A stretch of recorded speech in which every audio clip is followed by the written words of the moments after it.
Okay, so welcome to sessions 4. Let's cut to this is the product and resource homepage. Let's go ahead and look over today's agenda.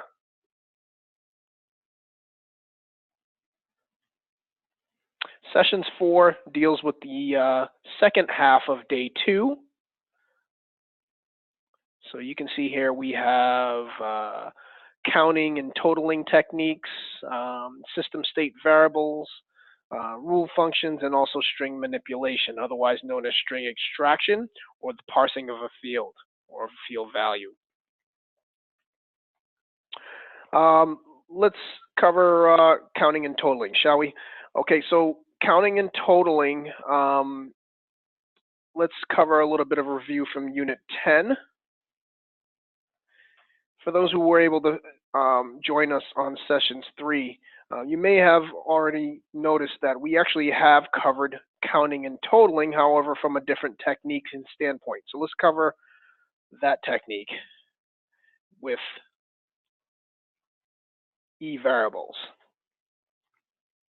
Okay, so here I have, once again, our report from OM.ORD main. That's my detail record. Okay, and that basically means that the DR1 region on your layout, which is right here, all these fields in here in red, they'll actually execute once for every single order that your report finds. All right, so your detail record is very important, determines the type of records that are going to be outputting on your report. So now if I go back to the regions tab, I told you that you are able to call what they call an on-entry rule. All right, an on-entry rule, some of the benefits of an on-entry rule, once again, is that you can call more than one e-variable at a time. You can see I have an on-entry rule, and I actually entitled it, I called it on-entry rule, okay? And I'm calling it from the DR1 region, which once again we know is executing once for every single order.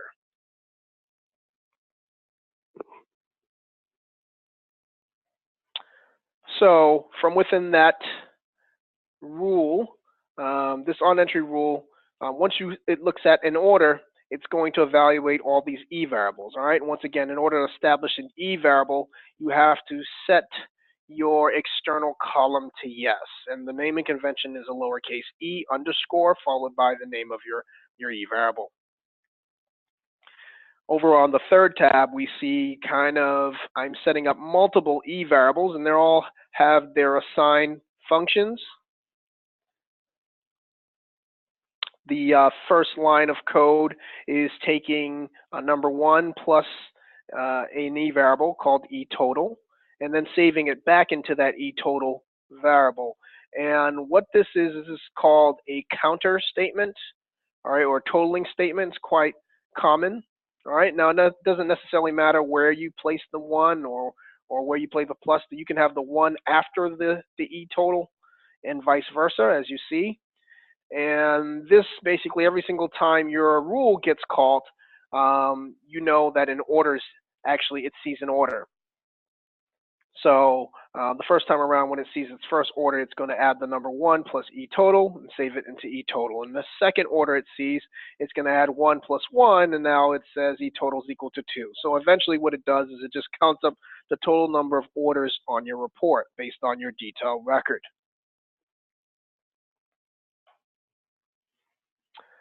Lines 2, 3, and 4 are just simple assignment statements where they're just taking one of the standard fields and saving it into an e-variable. All right. And then line number 5 is doing a combination of an if statement and also 2 counter statements in order to conditionalize when it totals up its value. So you can see it's saying check the orders source field to see if it comes from MD, which means it comes from an order by way of a provider. Okay, and if it comes by way of a provider, then it's going to increment a total by 1 called E underscore MD orders to count up the total number of provider orders, and then saves it back into the MD orders. Otherwise, if it's not a provider order, not equal to MD, then it's going to increment an other orders totaling E variable. Okay, so all in all, basically this E variable plus the MD E variable should equal to the total number of orders, which is E underscore total.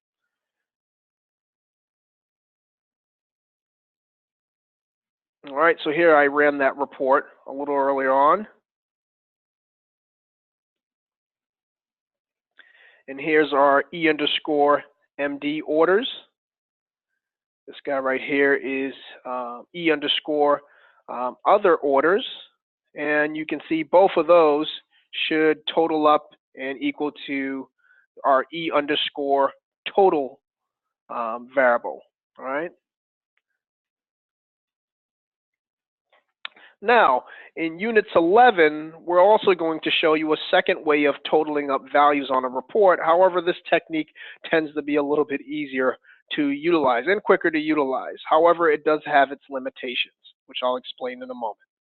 So let's cover Units 11 for counting and totaling.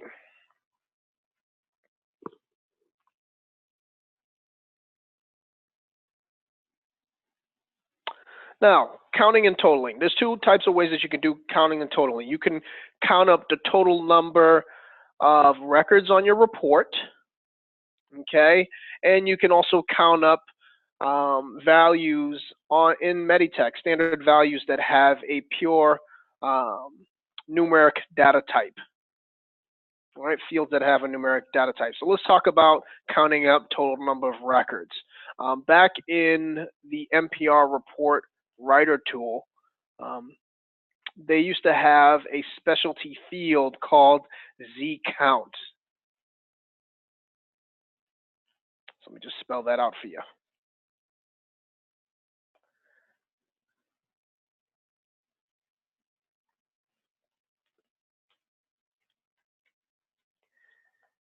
All right, so it used to look something like this, zcount. And what zcount did is it used to count up just the total number of records on a report. It was just a simple way of adding a field to your trailer, which is typically where the totals show up. And it'll just know to count up the actual records at that point in time on your report.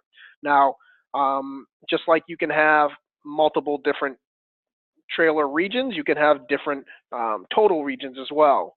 Okay, or different types of totals. You can have the subtotals and the grand totals on the report. And all were all utilized based on this zcount field.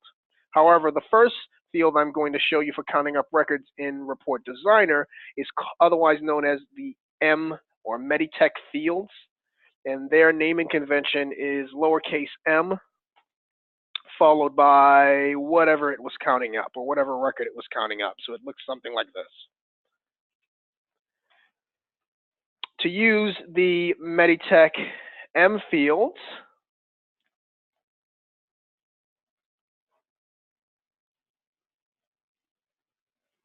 you need to first go to your regions tab. So if I pull back up my report now, let's exit out of my eVariable rule.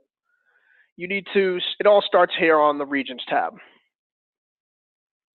On this region tab, I created two trailer regions.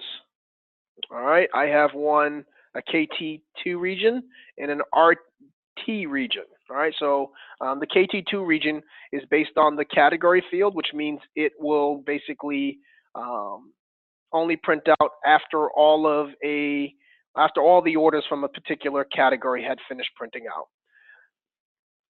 And then I also have the RT region, which is simply just prints out at the very end of your report as a grand totals. All right, so we have our subtotals and grand totals. So in order to utilize these M fields, you simply just need to click on the total region. All right, and when you click on the trailer region, okay, there are going to be a list of records, as you see right here. And beside it, you'll see a list of counting statements as well.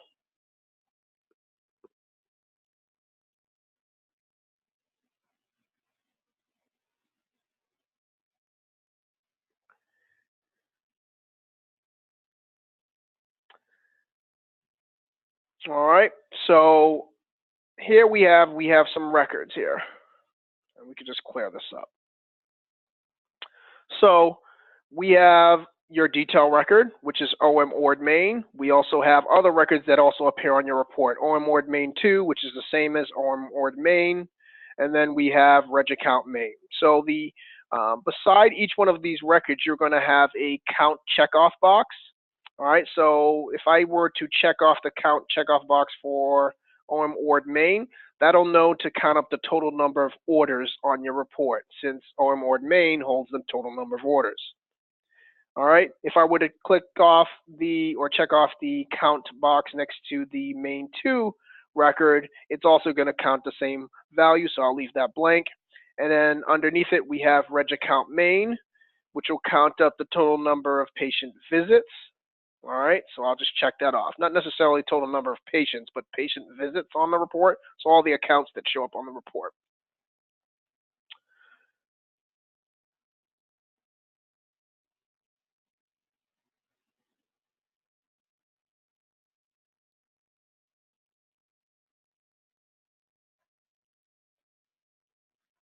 All right, so now by checking off each one of those checkoff boxes, you can go to the Fields tab, and it'll create your M fields for you. So you can just scroll down and find your M fields. Here they are.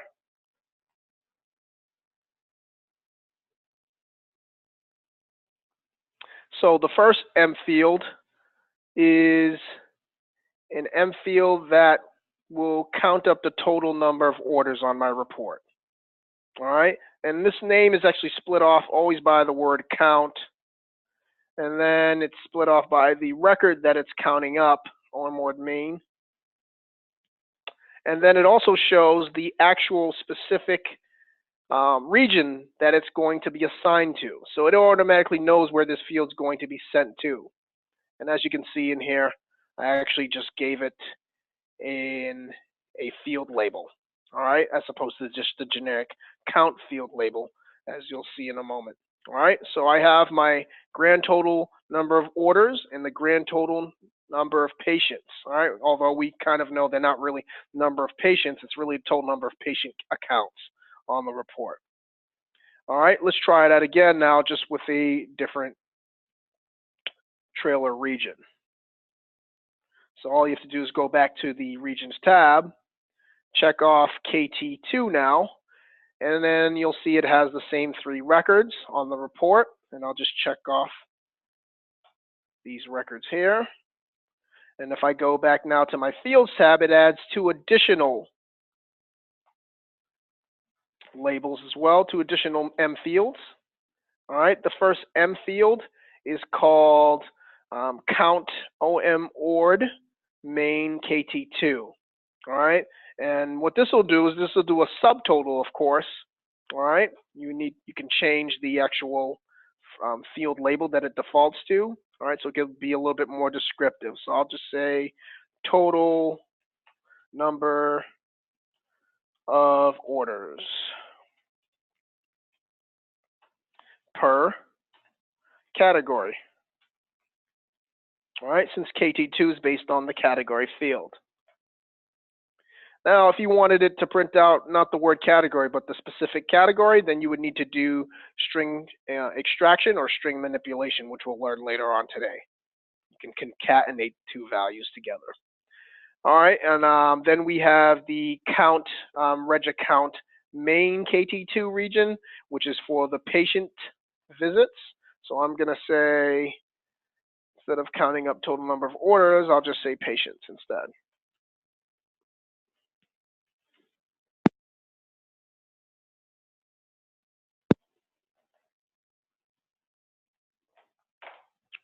All right. And that's it. Okay, so now all you necessarily need to do is you can go to your layout screen, click on auto format, and then it'll allow you to use these fields like just regular fields on your report.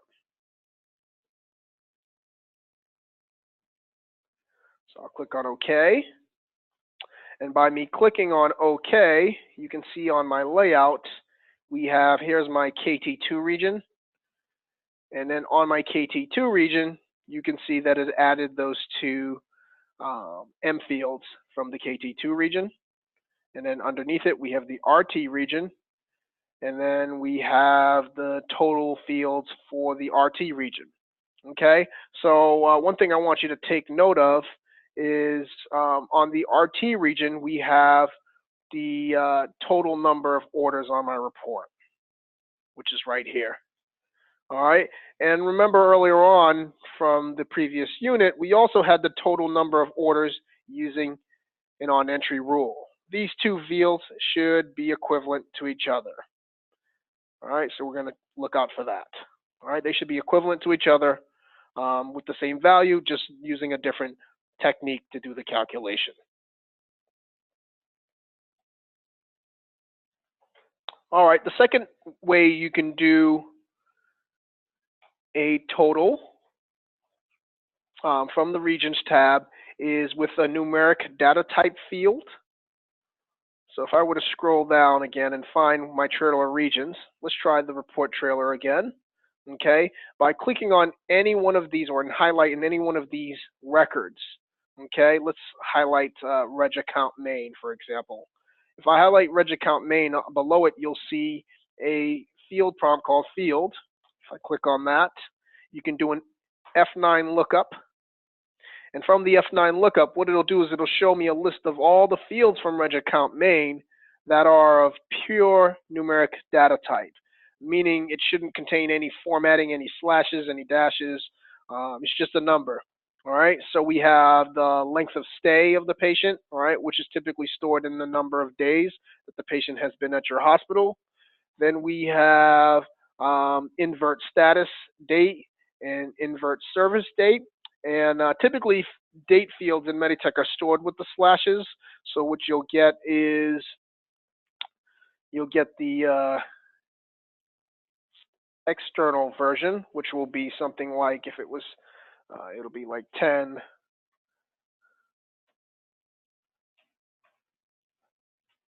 All right. If you wanted to get that date, that's typically what a date field will store in Meditech. However, these inverted date fields, they store the internal representation of a date in Meditech, which is usually year. So it'll be like 2017, month,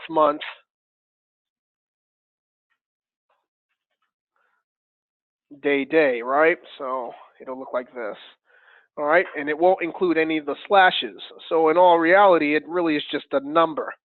Okay, so these two fields actually above actually store just a number, so that's why they are there. If you're wondering, how is it a date field gets stored in there? So anyhow, let's use the length of stay field. All right, and now what I can do is just click on OK. It adds the length of stay field in that region there, and beside it, you're going to see a list of calculations that you can use on your report.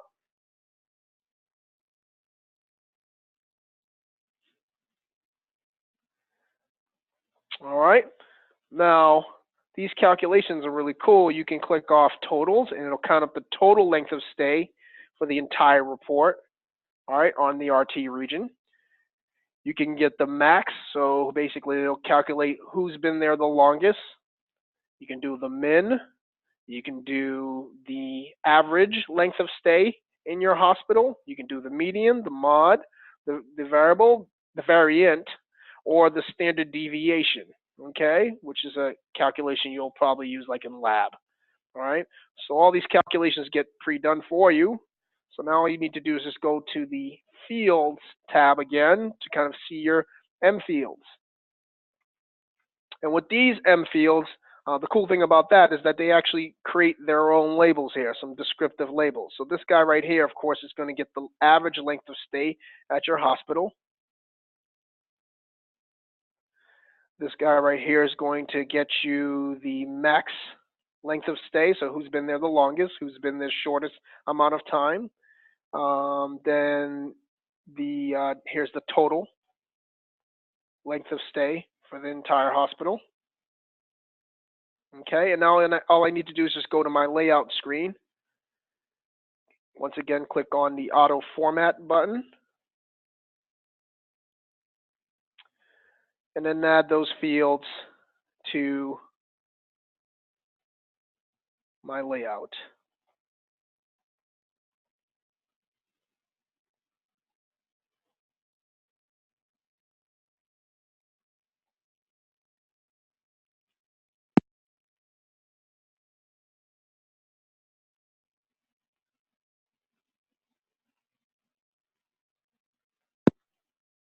Okay, so once that's done, I just click on Run.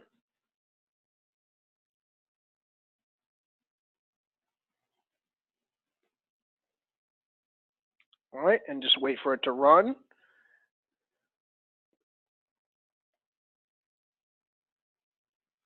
All right, and now all I need to do is just go to my last page. But let's take a look at, so here's the first page here.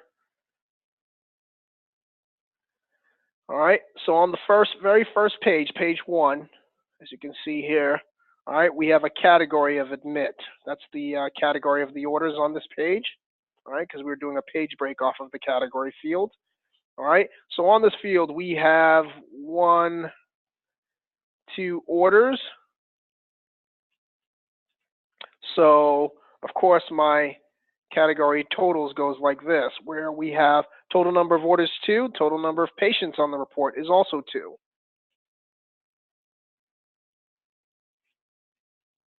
All right, if I scroll down to the next page,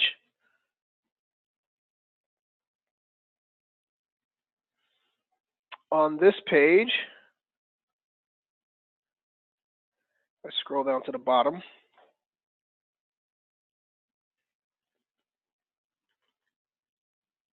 All right, so once again, this is the KT1 region right here. And it says on this page, we have for the AFB culture category, we have a total of 8 orders, and those 8 orders come from a total of 6 patients.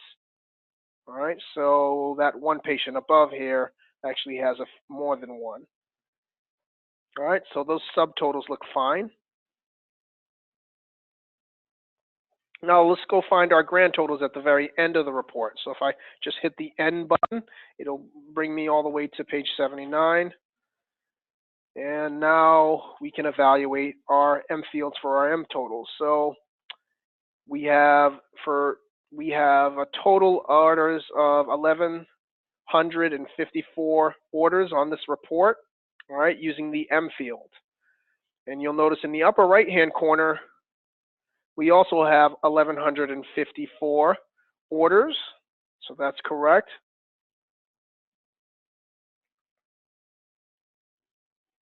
All right, so that's actually correct. You will notice the difference in the E variable and also the M field is that the M field will include a comma. All right. Now the comma, you can actually include the comma in the E variable as well. You would just need to know concatenation in the string manipulation. All right, and we'll actually cover that later on in this class as well. Okay, but however, the total is the same, as you can see. Then we get the grand total number of patients on the entire report, total length of stay, the max, the min, and then the average length of stay are all on this line right here. Okay, so someone's been at your hospital for an exorbitant amount of time, but however, I'm sure that's what's responsible for all that inflation there. All right. Now, you may be wondering, why is it we just didn't use the M field versus the E variable all along? Well, the limitation with the M field is that you cannot do conditional totaling. You would not be able to get the total number of other orders versus the total number of provider orders by simply using an M field.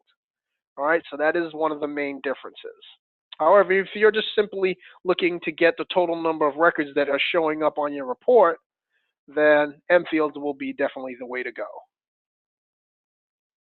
And that's counting and totaling.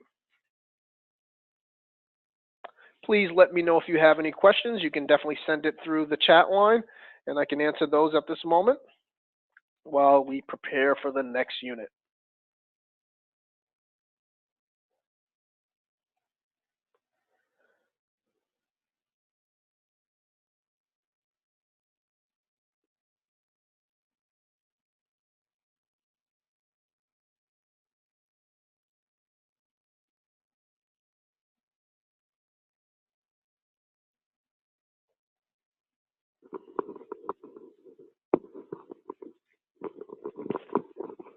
Okay, so if there aren't any other questions, let's cover Unit 12, System State Variables.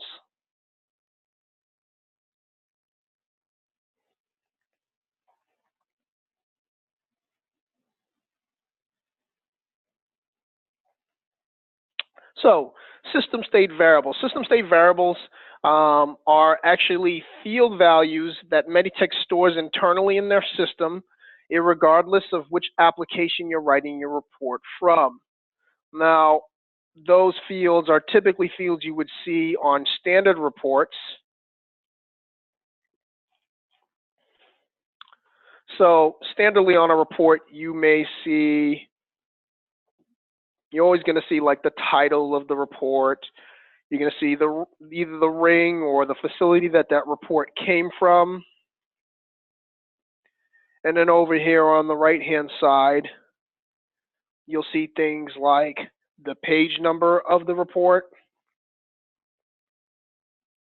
All right, the date that it was ran, date and time that it was ran, the user who ran it. All of these fields are stored with what they call system state variables. All right, and those fields you can use for either displaying them on your report. You can use them to impact your selection on the Selections tab.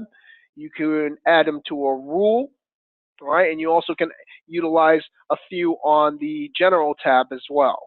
All right, so what I'm going to do is I'm going to show you kind of a list of some of the current system state variables that are in the system.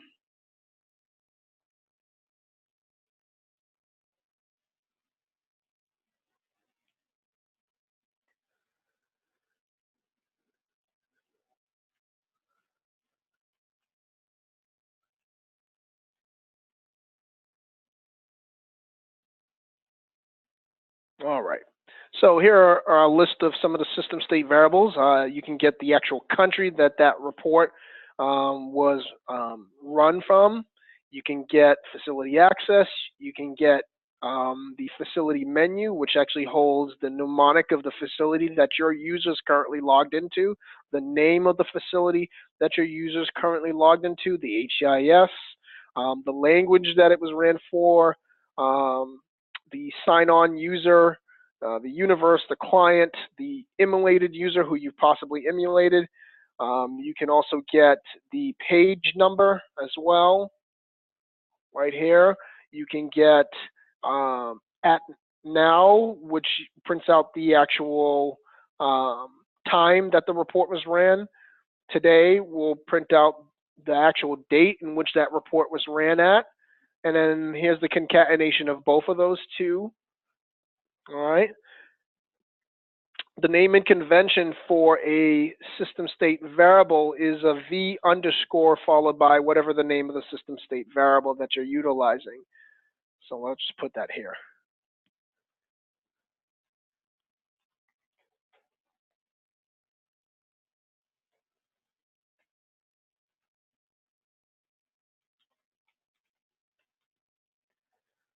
All right, so that's what it will look like whenever you see that being utilized on a report. All right, as I said before, typically you can call it on the Fields tab for displaying purposes, so let's cover that in my example.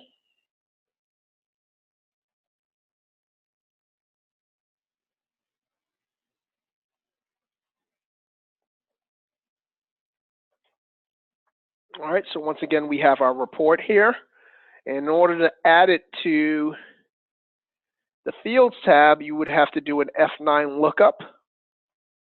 All right, and from the Fields tab at the bottom of the screen, you'll see a button called system variables. And when you click on that, you'll see a list of those system variables that we kind of talked about.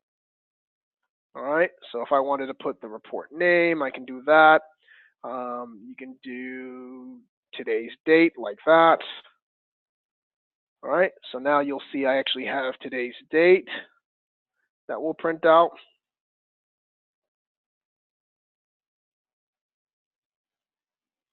All right, and I also have the report name printing out. And the reason why I have the report name printing out is since the report designer tool is a report that prints out real-time data, okay, you never really can tell when it's finished printing out all of its information on a printer typically.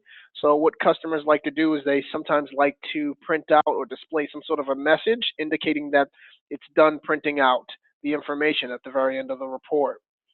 And the very end of the report, of course, is always executed on a report trailer, as we discussed earlier on. And what I did is I went to the layout and I added that same report name system state variable to my report trailer. All right, so we'll see that in a moment.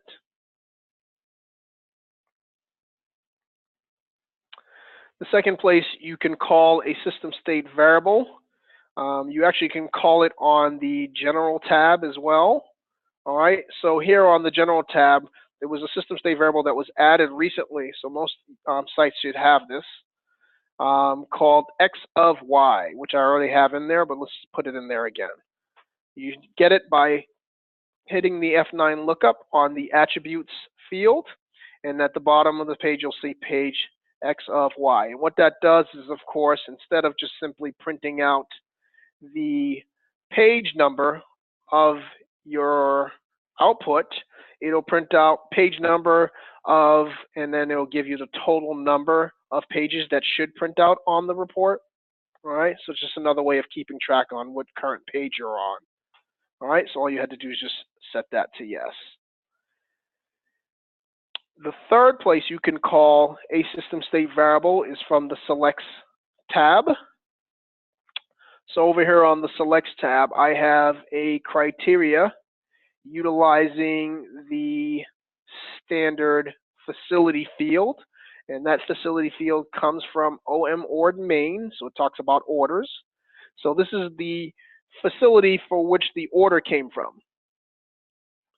To the right of it, I'm utilizing the operator of equals. At the bottom of the screen, you have the attributes for that select criteria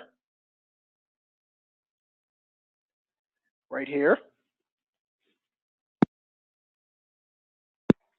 And at the bottom of the screen, I'm utilizing an attribute called system variable, all right? And that can be found if you just do an F9 lookup, and you'll see at the bottom of the screen we have system variable.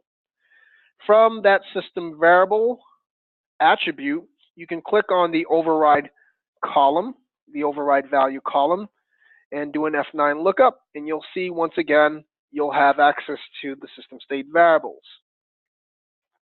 So the system state variable I chose for this was called facility menu.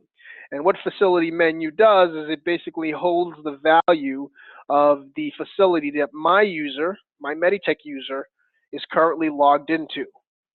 Okay? And it compares it using the equals operator. Okay? All right, so there's the facility menu. It compares it using the equals operator right up here and checks to see if it's equal to the facility that the order came from. All right, so basically what it's doing, it's checking to see if that facility that the order comes from is the same facility that I logged into. And I use that, I actually am defaulting in the actual value because you'll see right here, it's not hidden.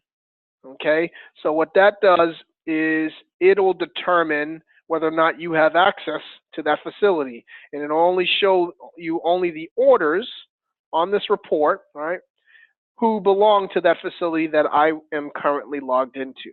All right, so it's just a way of security. All right, you can also hide that box, and then the end user won't have a choice of seeing which orders they want to see. They only can see the ones that belong to the facility they're logged into. All right, you can do the same thing with the facility field from Reg Account, which is the facility that the patient came from, and you can do the same setup, and now you'll only be able to see the patients from the facility that you are currently logged into. All right.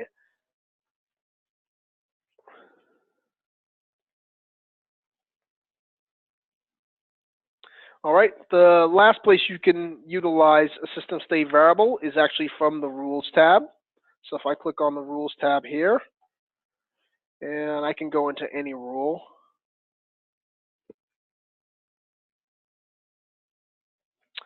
And then from here, I'll just go to the Rules tab and click on New. All right, and whenever you're creating some sort of a statement and you're trying to use a value, instead of using a field value or a variable value, you can use a system variable with the choice called system. So if I choose system, it'll then show me a list of all the system state variables.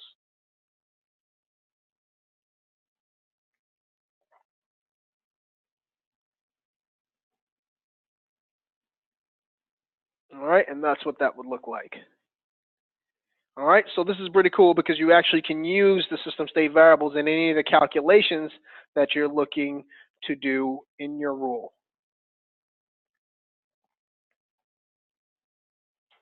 All right, let me go ahead and run this report so you can see what it looks like. So when I click on the Run button,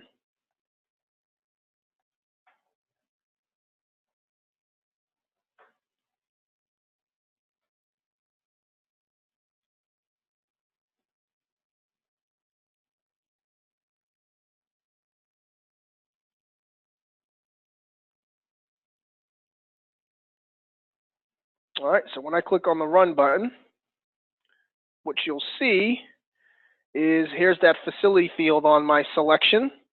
And then I actually defaulted it in because I didn't check off the hide box on my selects tab. So you'll see that here. If I go back to my selects tab, you'll see that I didn't hide it.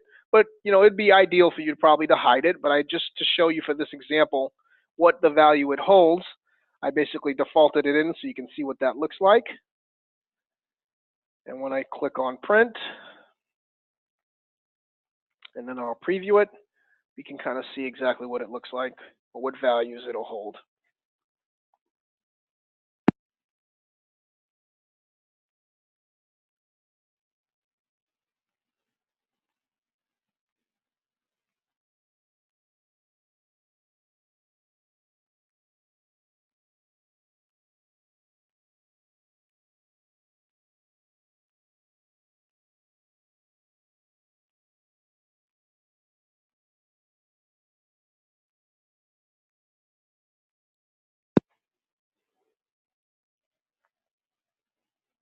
All right, and then I'll just go take a look at what it looks like.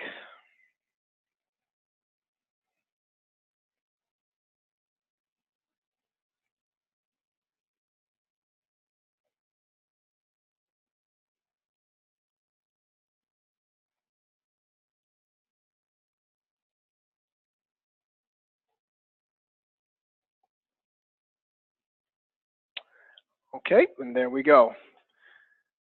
So if I go here, you'll actually notice that I actually have the facility menu, the system state variable facility menu printing out, all right, here in red. And to beside it, you'll see the facility field from OM Ward. And you can see they hold the same exact value, just to prove basically that I only can see orders that belong to that specific facility. All right, and if I look at the very end of my report, let me make sure I probably prematurely ended my report. Probably hitting that happens sometimes when you hit the X button too many times. I'll run it one more time.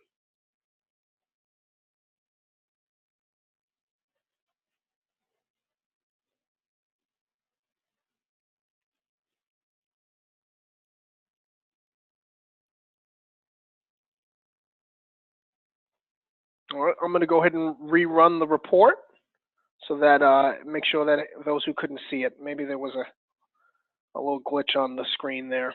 So I'm going to go ahead and give you guys it. I'm going to run it one more time as an example.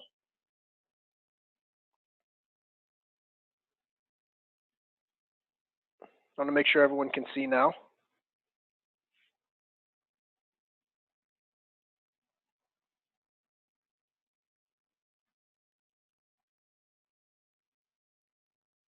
All right, and I just ran the report. And let's just wait a few seconds here, and we'll see kind of what it looks like.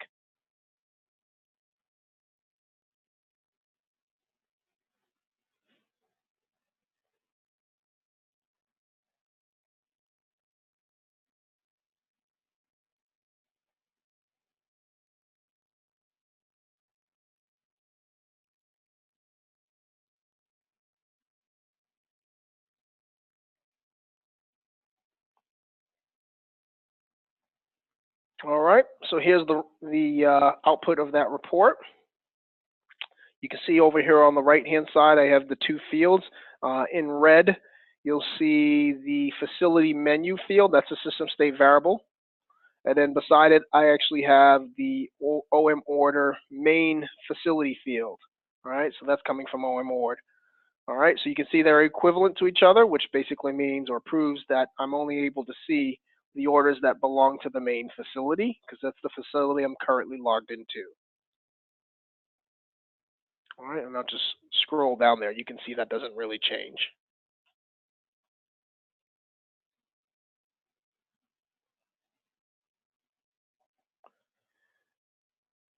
And that's system state variables. So the first two units of today's class is actually some of the shorter units. So if there are any other questions for system state variables, I'll move on to units 13 and 14. Well, let's start off with rule functions.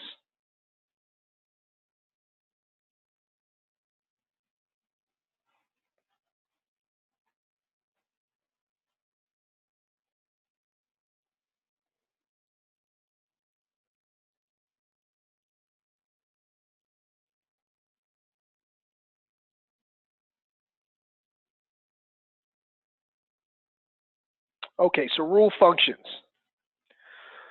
So rule functions are actually just rules. They're predefined rules in the system. All right, rules, of course, have code in them. These predefined rules called rule functions also have code in them. However, they're already predefined, so you don't have to create them yourself, and they're responsible for some commonly known calculations. Okay, so in order to find a listing of all the rule functions currently in the system, you can go to the product and resource homepage. So I'll do that with you. And on the bottom left-hand corner of the product and resource homepage, next to technical documentation, we have rule functions, of course. All right, so here are a list of all the rule functions and actually their descriptions beside them. So anything like getting the elapsed time between two dates and times. You can calculate the total number of money and then have it spell out in words as opposed to in actual numeric values, right? And then vice versa. You can do zero fills from here. You can convert someone's height, all right, from centimeters into feet or whatever, or vice versa. You can calculate someone's weight into a specific weight conversion, okay, and so on. All right, so let's go over a couple examples. All right, you're only going to see two types of rule functions in the system. You're going to see rule functions that require one input, and they're going to get you one output. And then the second type of rule function you'll see is rule functions that require multiple inputs or a list of inputs. All right, so whenever we talk about multiples, Meditech or RD refers to them as multiples. So a multiple is just a variable again, and a variable typically stores one value. However, a list variable will hold many values. Okay, so we just call them list. Okay, so the second type, you'll have multiple inputs, but it'll still just return one output. All right, so let's go over a couple examples on that.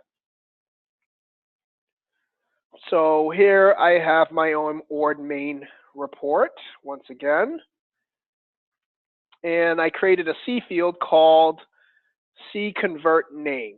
All right, and what I'm going to do with C convert name, just make sure I have it in here. C convert name, what I'm going to do is sometimes the name field of a patient can be stored in different casings. All right, sometimes it can be all uppercase, sometimes it can be all lowercase, sometimes it can be mixed casing. What I did with this convert name C field is I called a rule called form name. So let's go inside that.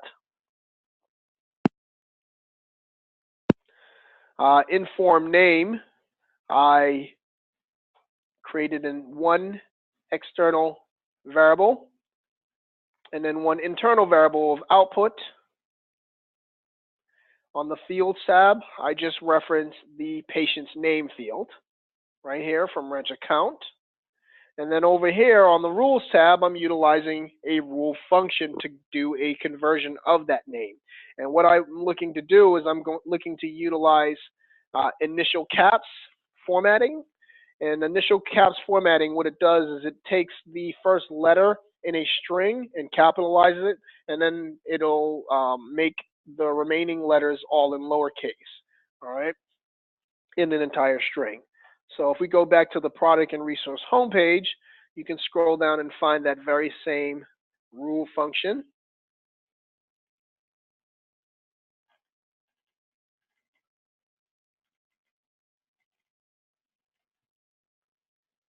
Let's find it there, initial caps.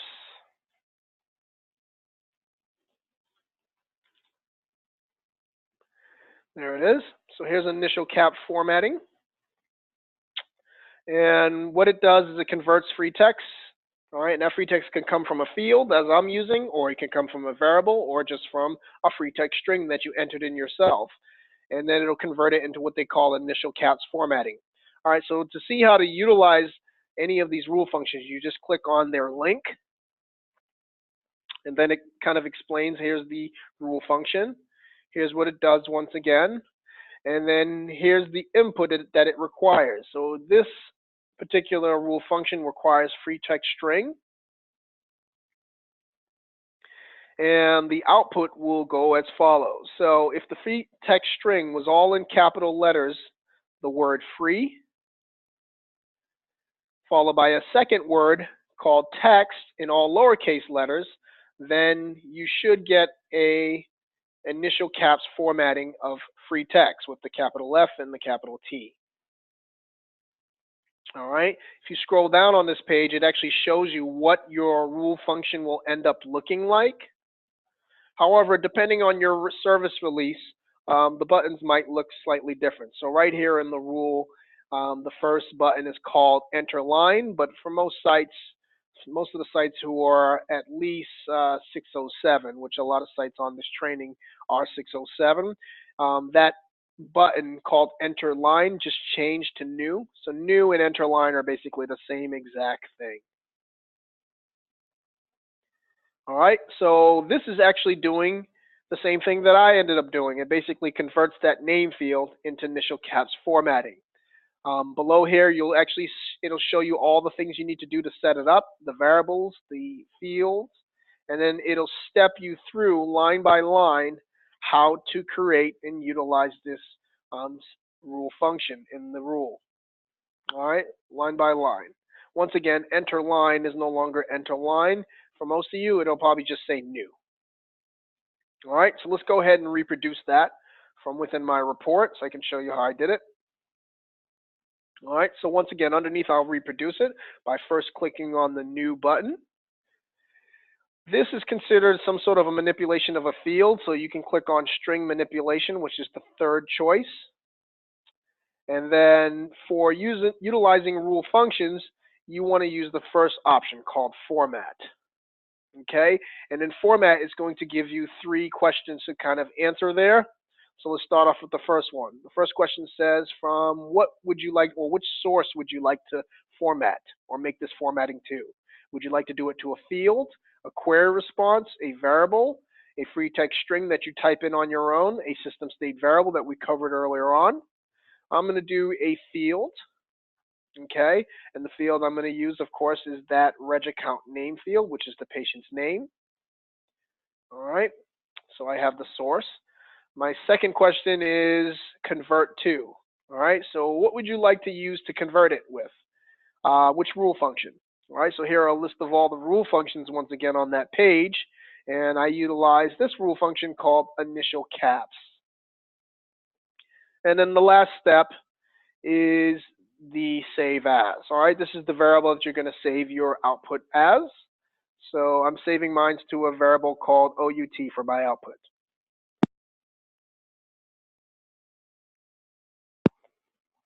And that's it. The last step, instead of end line, you'll hit accept in the upper right hand corner.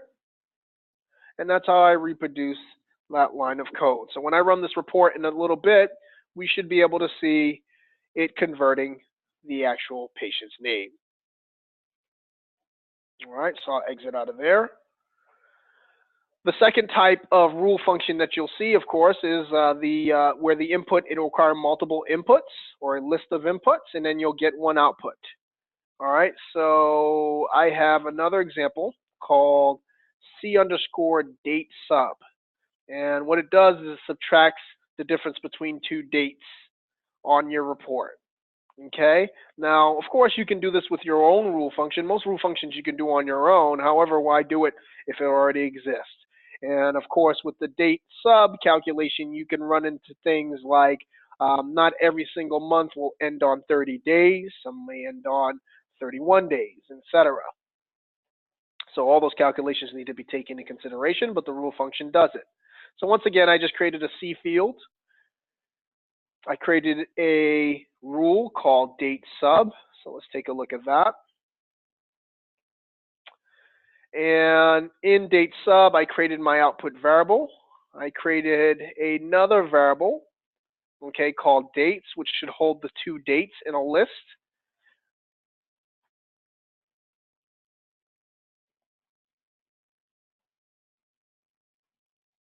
All right.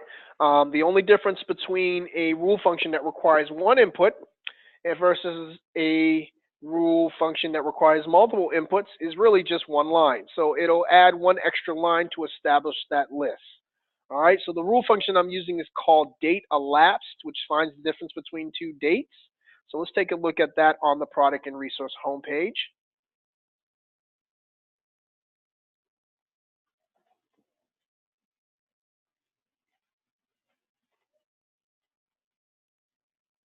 All right, so it says date elapsed. Date elapsed computes the difference between 2 dates. As we said, the arguments can either be in days, months, years, depending on the value passed to that function.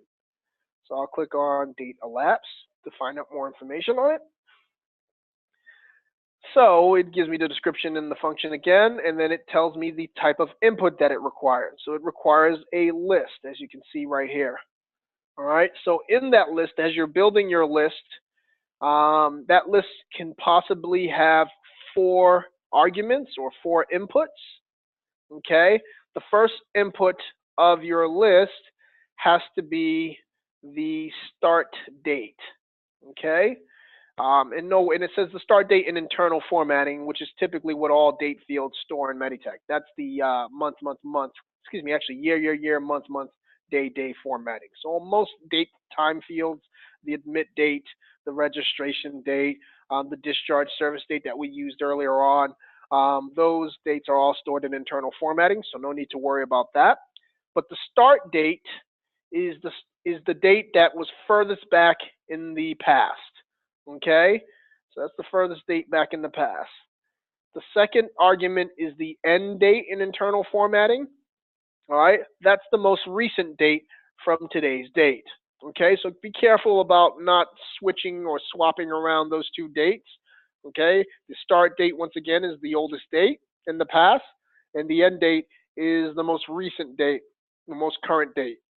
All right, if you swap them, this date elapsed function will actually give you a negative number, and that's how you know you just simply have to swap those two arguments. All right. The third argument is the keyword. Okay, the keyword is actually optional. So that third argument you don't necessarily have to utilize. However, if you do utilize it, you can use the letter D, capital or lowercase letter D will suffice, or you can spell out the word days. All right, it'll accept either one of those three. And that'll do your calculation in the number of days. You can do M, or you can spell out M for months to calculate it out in months, or you can do Y and spell out years if you want to do the calculation in years.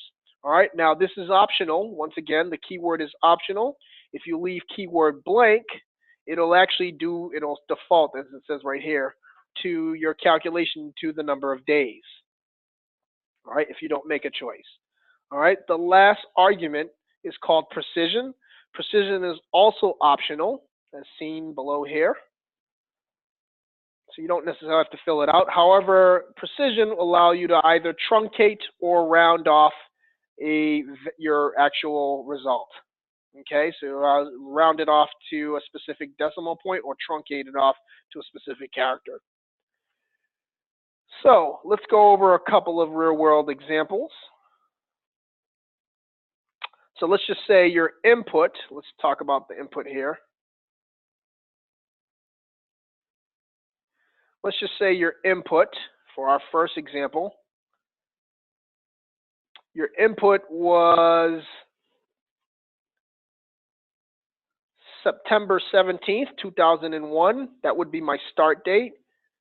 And we want to find the difference between January 31st of 2002 would be my end date. Now, that's my first two arguments. We ignored, or we didn't utilize, the third and fourth arguments for your precision and also the keyword.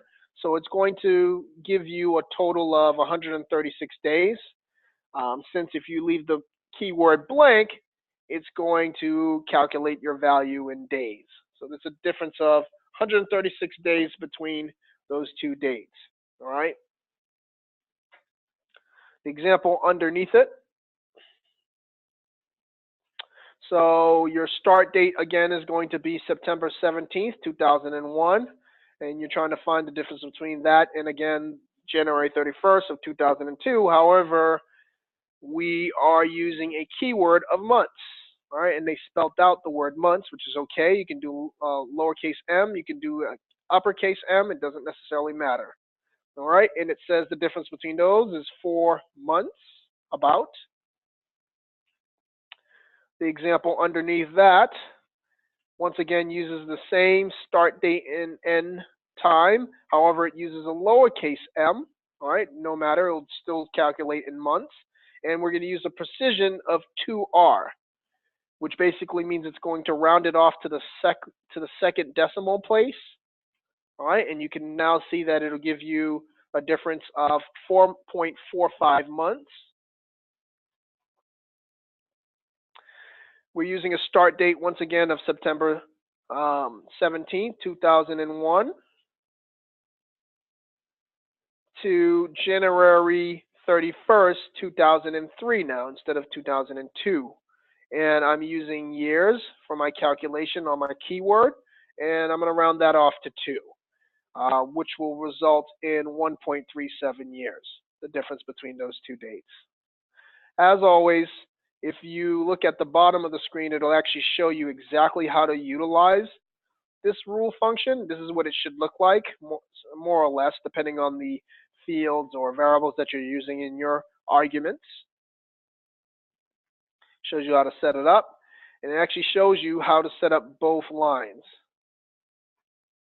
All right, step by step. So let's go back into my report.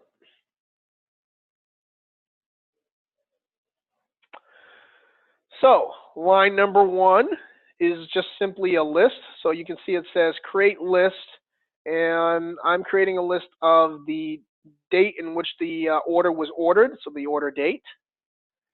And I'm using for my end date, I'm using today's date, so the date that I actually ran the report.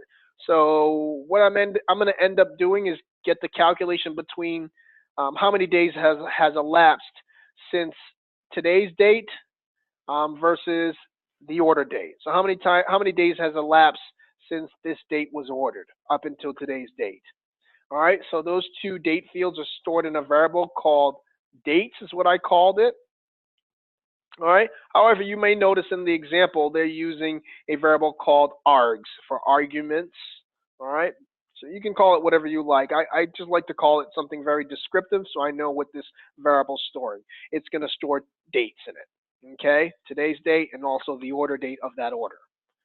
All right. So let's reproduce the first line of code. In order to reproduce line number 1, I click on new, and then I click on expression. Okay, and at the bottom of expression, you'll see create list, insert list, and join list. You want to create a list on your own. Then you have two options. The first option you need to select is create list. And then it says, what would you like to create this list with? Well, the first part of this list was a field. So I'll click on that. And it's called order date. All right, which will get me the order date of that order. And then the second argument, all right, I don't have to put any comma or anything in there. I just go directly to system for system variable, and I'll click on today's system variable.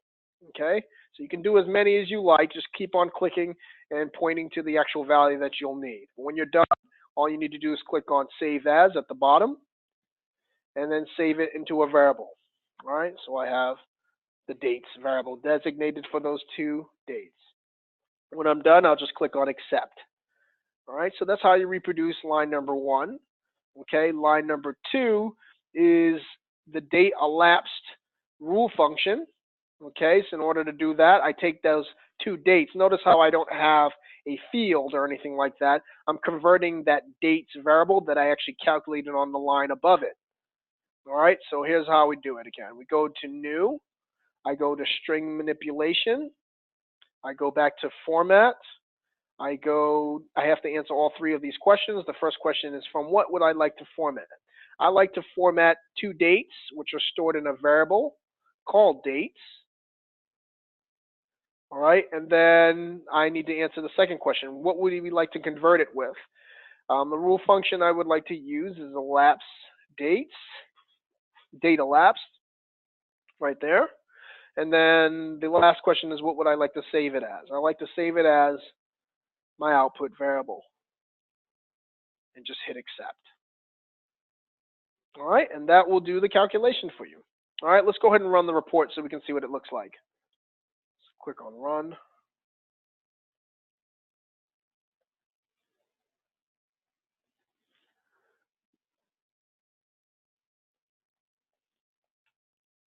I'll zoom in a little bit here. All right, so for my convert name C field, if you go to, let's try a couple of pages here. See if we find a good example. So for that name called training, here's the patient's name right here, training ADM. You should have the conversion in training ADM right here.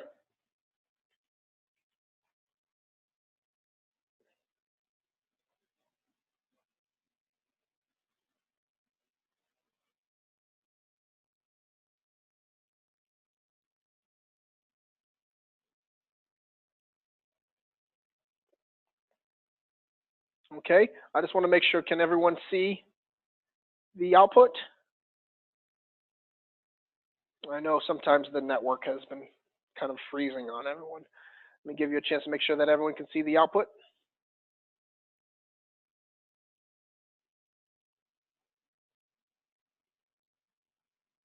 Very good.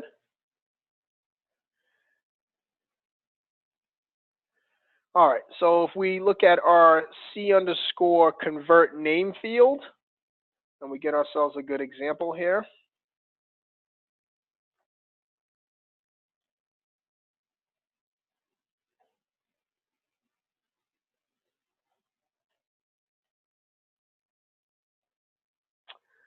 So if I scroll down here and I zoom in a little bit more, you can see I have, here's the patient's name, Humber, comma, CPOE. All right, and then you can see here's my C underscore converted name field, all right, which is an initialized formatting. So initial formatting. So that's working. And then we want to find the difference between today's date and also the date that this particular order was ordered. So this was ordered back on November 11th, 2013, and there was 1,435 days since then has elapsed. All right. Here's another example of December 2013, and probably about a difference in 30 days have elapsed since then. All right. So that's that calculation.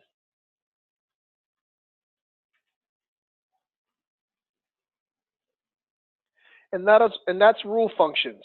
All right, so if you have any questions on rule functions, or would like me to go over any of the examples again, please let me know.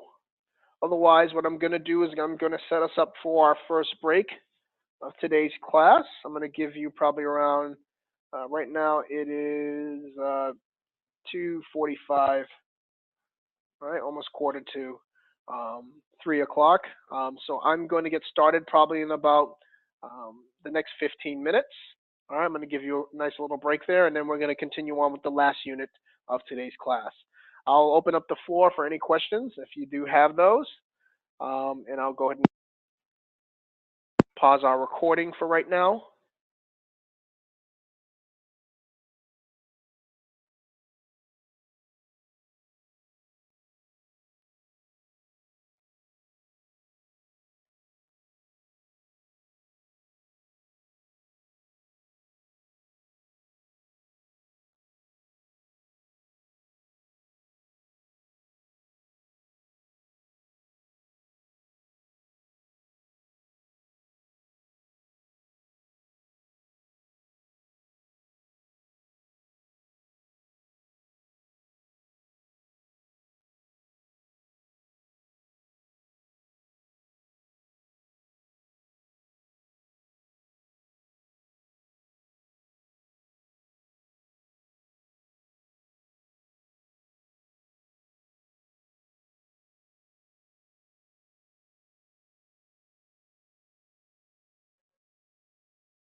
Okay, so Unit 14 is string manipulation, otherwise known as string extraction or parsing of a field. So if you are looking to concatenate two fields together, or let's say we're trying to get the area code of a home phone number, in which entails grabbing the first three characters from the home phone number, this kind of is detailed with these particular steps.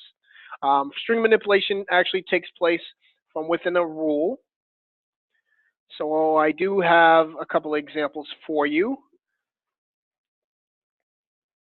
Over here on the Fields tab, I have a C field called C underscore account, format account. And what it's meant for is to format or reformat the account number of a patient. Now, the account number of a patient is typically stored in 12 characters in length, and it's actually prefixed, okay, with a alphabetic character or a few characters that usually represent the facility for which that patient came from or was registered into.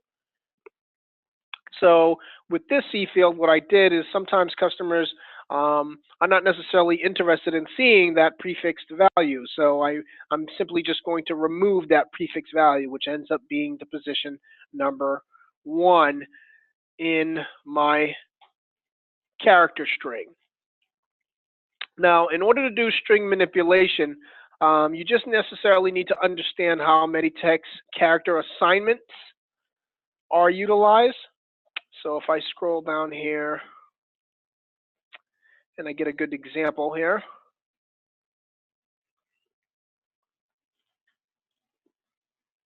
All right, so my free text string we have is here. Let's just say it was free space text. Okay, and here it is again, along with its character position assignments. Okay, now characters in Meditech O, the string assignments are typically start off with the number 0 as your first character. All right, so that'll represent the letter F. Followed by the second character will be position 1, third will be 2, 3 will be the fourth character, and so on. All right, so always just remember to start with position 0 as your first character. So knowing this, and we're tasked of removing the first character, which ends up being position 0. Let's take a look at my rule.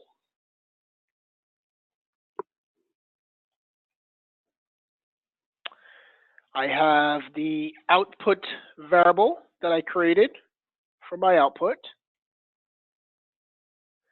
On the second tab, I have the patient's account number. And then on the third tab, I have my string manipulation or my string extraction technique. All right, so if you read it in Rule English Display, it basically says it's going to get the account number of the patient and extract the last 11 characters. All right, so it's going to exclude the first character, all right, and just keep the last 11 out of those 12 characters in the string. Save it to out. All right, so let's show you how to step through string manipulation. You always start off with a new line of code with a new button. Then you want to choose option number 3 for string manipulation. Okay, from this menu, you want to use now, instead of the first, I know we were using with the rule function, we're using format, which is the first option. We want to use the second option for extract. Okay, and then it gives you 4 questions that you need to answer. The first question is, from what would we like to extract a value from? A field, a query response, a variable, or a system state variable? I'm extracting my value from a field called account number. Second question is, from what line or which part of that character would you like to start from? Would you like to start from the left of the actual character or from the right? So if I was using this example of free text, would you like to start from position 0 to 8? All right, or would you like to start from the right, which is from characters 8 to 0? All right, so in our example, it's going to either be from 0 to 11, okay, or 11 to 0. All right, so we want to pull the last few characters. So the last few characters are designated by from the right. From the left, we'll do the first few characters. All right, so if I click on from the right, you'll notice the start value. My current value will be last, indicating it's pulling the last few values. All right, the other way, we'll just put in the word first. The third option is, how many characters would I like to extract? So number of characters. You have 2 choices. You can choose number and type in that specific number and hit enter, or you can use a variable, right? Certain fields, depending on its length, will change. Like it'll alternate in length. All right, the account number so happens that it will never change. That length will always be 12. All right, a patient's name, for example, may change in length. Okay, so you may want to use a variable to calculate the length first in order to determine where to extract or how many characters needs to be extracted. All right, so I'm going to do number, type in the number 11, and choose enter. And in the last step, I just need to save it to a variable of out, and then I'll accept it. And that's how I reproduce that.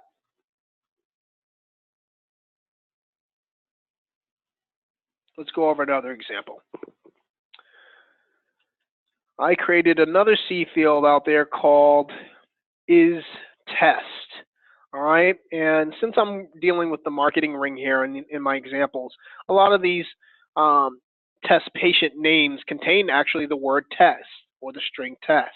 So what I did is I created a rule to calculate or determine whether or not that patient's name contained the word test in it. All right, so let's just say that patient's name was my name, Sean.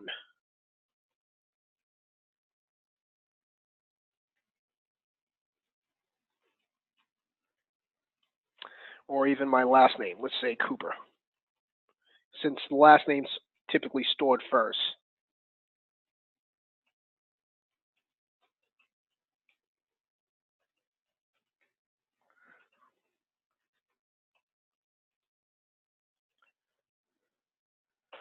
All right, name is separated by a comma and then followed by, let's say my first name was Test.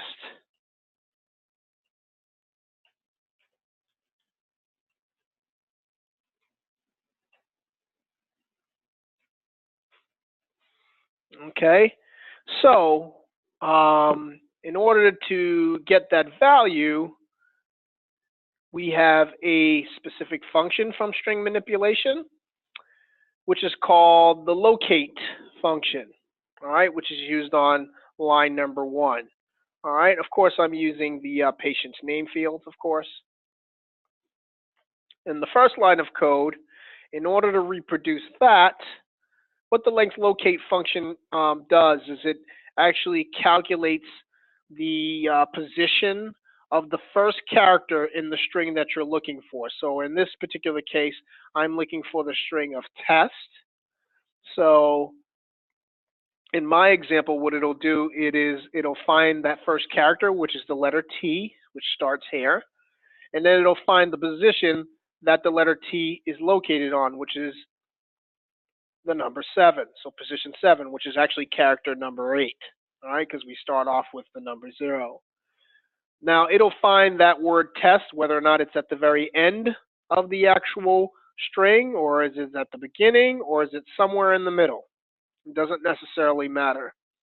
So it'll either return a value, or it's going to return the value of nil or no, all right, which is basically nothing. It won't return 0, because if it returns 0, that would mean the test string is found on the first character. All right, so anytime it returns null, that means it didn't find the string that you were looking for. So you can actually see the rule English display here. And then I'm saving it into a variable I called find. All right, so here's how I reproduce that. I click on new. It's once again, this is string manipulation. Okay, and then the fourth option is called locate. All right, you have 3 questions to answer with locate. From what would you like to locate it from? I would like to locate it from a standard field called name. That's the patient's name. So I click on field, click on reg account name, and then I move on to the second question, which asks is, what are we trying to locate? Are you trying to use a variable or some sort of a calculation to kind of calculate what you're looking for? All right, for each field or each record, you may be looking for something different. On one name, you may be looking for the word test. On another name, you may be looking for the word mnemonic. Okay, so you have the option of variabling when you want that to change. Okay, or if you want it to stay the same, you just use a free text, which I'm going to do, and I'll just type in the word test. All right, and because it's free text, it puts the double quotes around it for us, and then I'll save it as my variable called find.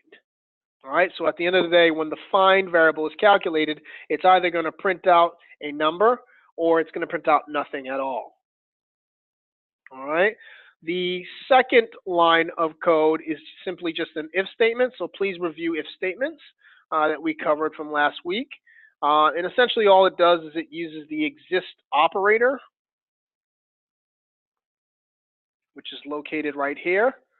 All right, and I'm going to show you how to find the exist operator. If you start an if statement, and then I use the variable of find, and I click on operators, exist is found on the second column at the bottom. And what exist does is it checks to see if there's a value to the left of that operand. All right, so if we use our example again, let me just cancel that line. Here's the exist operator, and to the left of the exist operator is the find variable. It checks to see if there's a value in the find variable. So basically, if the word test is located in that string of name. If it does, if it exists, then you know it's found the word test, and it's going to output the string of yes, test is found. Otherwise, it's going to output a value of no. No, we have not found it, and find is equal to null. And that's the locate function.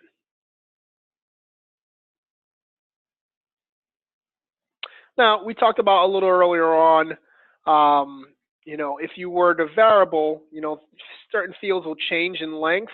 So if you wanted to calculate how many characters to extract, you first must calculate the total length of an actual field. So the patient's name is a good example of this. So if you wanted to calculate the total length of a patient's field, we have another function.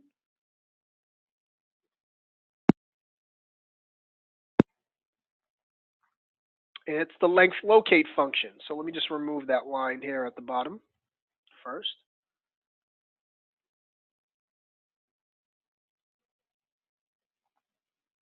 All right, so the length locate function is also located on the string manipulations menu. All right, you click on just length, which is the last option. You choose length, and then what value or what field or response or variable you're trying to calculate the length of. It's very simple. You just click on the field, the patient's name, if I want to calculate the length of a patient's name, and then save that as my output. All right, so this is what it looks like in Rule English Display. All right, gets the length of the reg account name field and saves it to out. All right, so that's the length locate function. However, you want to keep in mind, since Meditech's character positions always start off with the number 0, if you want to recalculate the actual position, let's say we dealt with our example here where my name contained 11 characters in all. Remember, it always starts off with 0, so if you needed to calculate the actual position for which test is located in, you first must calculate the length, which is actually going to amount to 11 characters. Okay, and in order to calculate the first character or the position in which that first character is located, if it finds that position, remember that position is always off by a character of 1. So let's say it is the number 7, which actually gets returned. That's the character assignment. So you would have to take that output and add it +1 in order to calculate how many characters to the left of it.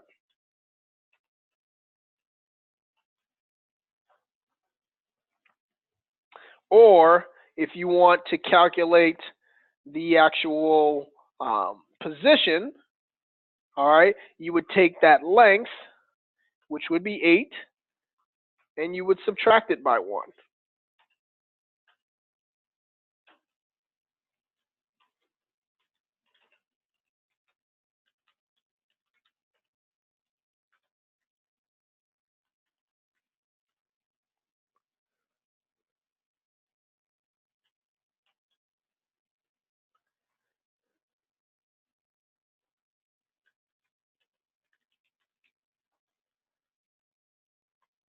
Okay? So just keep that in mind when you're doing your calculations. You may be off by 1 unless you either are adding 1 or subtracting by 1.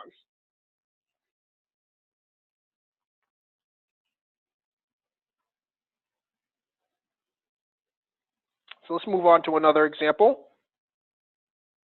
Another thing you can do in a string manipulation calculation is concatenation or combining of two field values. Now, this sometimes becomes important. If you were to print out two fields on your layout, and a common example would be the room and bed of a patient. Okay, typically the room and bed are two separate fields, and they obviously have their own length that they take up on your layout. So sometimes it's kind of hard to calculate the total length that it'll calculate on the actual report. All right, so without having to worry about the actual total calculation, you can combine those two fields, or without worrying about it kind of corrupting other fields or overlapping onto other fields on your layout, you can concatenate those two fields using the string manipulation formatting. Another example is, let's say I wanted to remove the dashes out of the Social Security number. When it recalculates and when it removes the dashes from the Social Security number, then you have to recalculate how much characters will be taking up on the actual layout.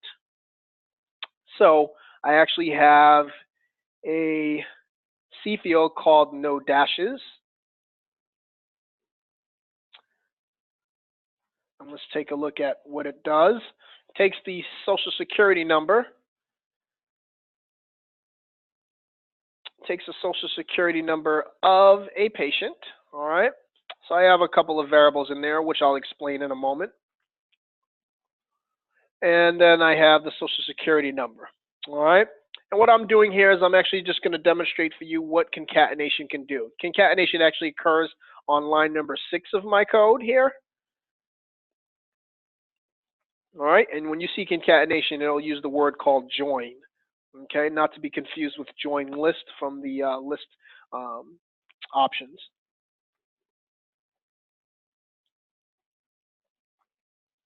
So,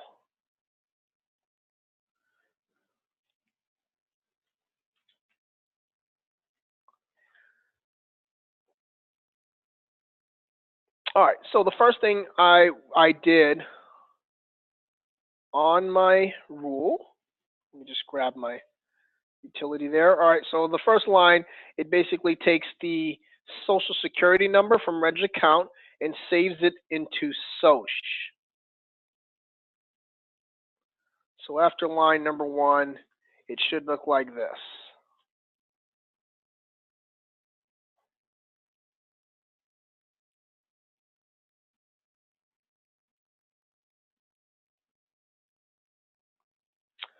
All right.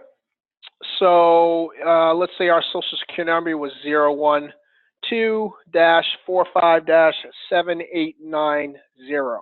All right, and that gets saved into a variable called SOCH. Here's the character assignment. A Social Security number will have 11 characters in length. So the first character will be 0. The last character will be 10.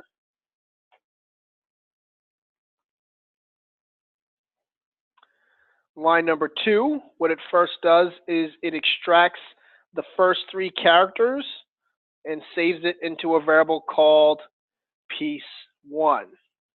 So if I did the calculation here,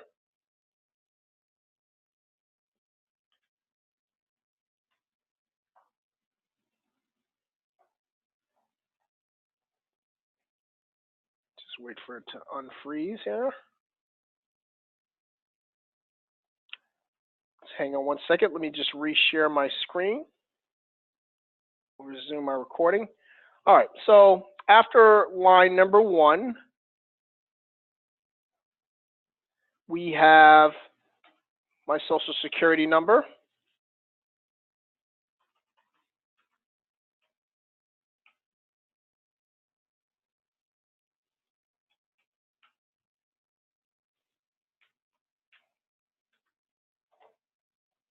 And all of that will be equal to SOCH.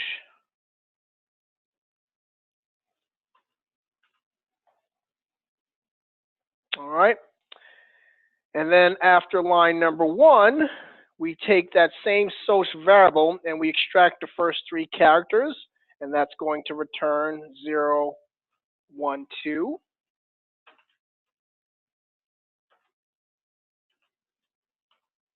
And save it into piece 1. All right. Line number 3, it extracts the last 4 characters from SOCH and saves it into piece 3. So that should be 7890.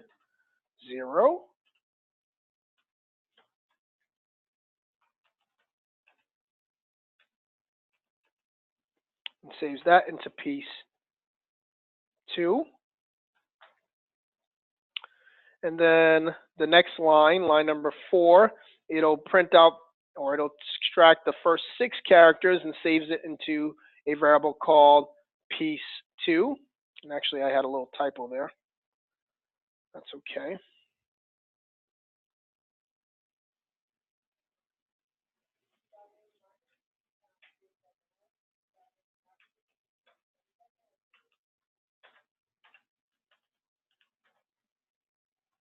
All right. Line number 4, it extracts and gets the first 6 characters. So that's going to be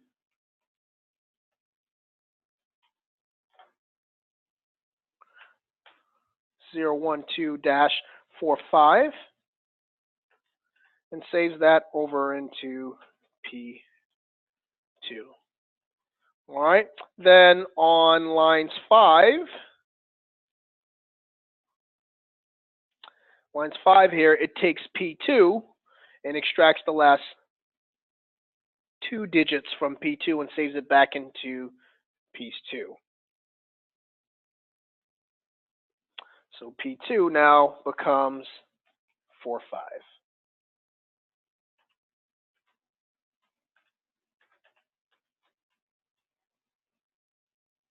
All right. So now that we have all the pieces kind of removed away from the dashes, you now can use concatenation on the last line.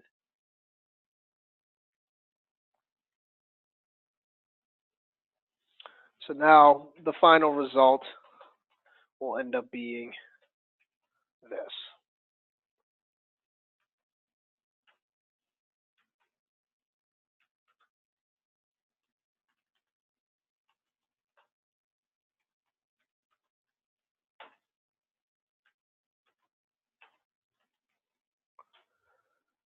All right.